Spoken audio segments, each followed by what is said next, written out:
この列車をご案内いたしますのは、アテンダントの私、滝本と西山です。よろしくお願いいたします。観光列車、高木さくらです。快速寿をご利用のお客様は、前から1両目と2両目をご利用ください。観光列車、高木さくらの指定席券をお持ちのお客様は、前から3両目にご乗車ください。次は、大海遊です。大船は、すべてのドアが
確認さたまになんですけど白鳥がいたりして私この前見たんですけど今日は見えますかね。白い白鳥さんがいたりするんですけど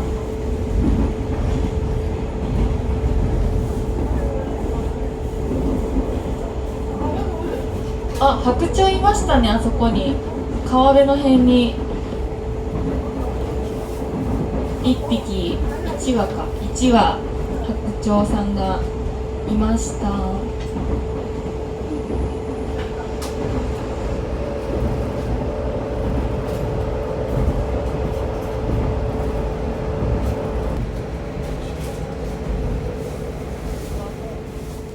まもなく終点岡山です。ホーム側すべてのドアが開きます。乗車券、運賃は駅でお渡し